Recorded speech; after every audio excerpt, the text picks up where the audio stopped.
Twitter is a customizable newsfeed and micro-blogging platform with approximately 300 million active users around the world now. That pales in comparison to Facebook's 2 billion users.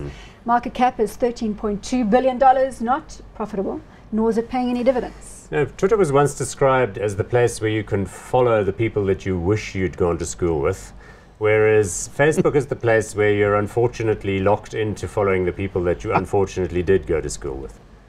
So Twitter is kind of like you can customize and follow all these fun, exciting people that accord to your specific area of interest, which makes it a compelling product at almost every moment of the day. It also is first with news flow. I mean, as a broadcaster, I find it incredibly useful in that you'll find, Twitter will be your first instance of information. Absolutely. And from that aspect, Bron, I think you're spot on. It's invaluable. My concern is, I mean, how long has this been going now? Quite a few years, and they still seem to be quite a long way from making profits. Now, has the Donald Trump factor, has it helped it or hindered it? I don't know. Of course, Donald is running the US via his Twitter account. He loves Twitter. And he likes the idea that he can communicate directly with his supporters without the disintermediation or mediation, perhaps, of the mainstream media.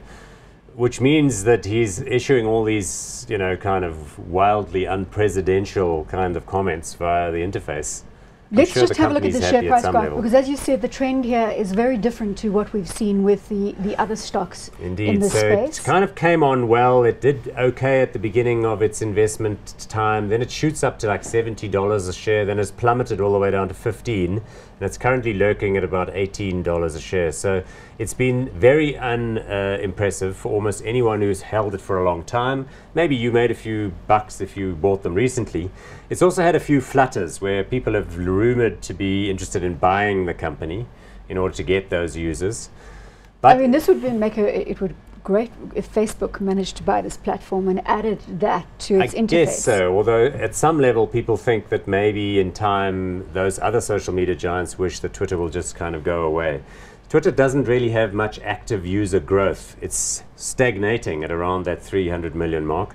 The other interesting thing about Twitter is that people who use it a lot love it. People who post a lot love to post a lot. But there's a lot of people who only ever look at tweets but never tweet anything themselves. So Katy Perry went through 100 million users. I think she's the one with the hottest following active. I globally. Don't follow Katy Perry myself. No, I don't, but it was all over the news. I'm sure she's fabulous on Twitter. So are we going hot or not with the Katy Perry factor climbing in, with the Donald Trump what do you think of Katy Perry? I know nothing about her. Donald Trump. The Donald Trump factor, could that be the Twitter's saving grace? No, I don't think so. I think this one is as cold as ice. Cold as ice. Look, I use Twitter on my desktop as a research tool to be following people in finance Twitter. So what that means is that I don't just like dive in occasionally and look at the feed on my phone when I've got 5 minutes and I'm in the queue at the coffee shop. I actually use it in a way using an application called Shrook, which takes those tweets and files them all day in different categories. South African market, New York market, Asian markets. And then I check in at some point in the day to see what's going on. And as you say, it's a brilliant way of following the news. You don't have to go to websites anymore. You just follow the journalists that work for said sites. And the news flow follows you. Your news flow follows you. You've got it customized down to people you like, their voice and the tone of their contributions. So I think it's massively valuable. So as long as you've got a user handbook to go with it, you're fine. That's a good point. It's very difficult for people who don't know what the hell I'm talking about to even conceive of what such a thing might be. But I think it's so valuable to people who use it a lot that they'd be prepared to pay for it. So one of the options for Twitter in the future is to launch a premium product service where people that use it a lot actually pay $1 a month or $10 a month, and I think they'd find that that would be well received. I'm with you. I mean, I think it's a fantastic platform. May not be the best investment to this point. Are we hot?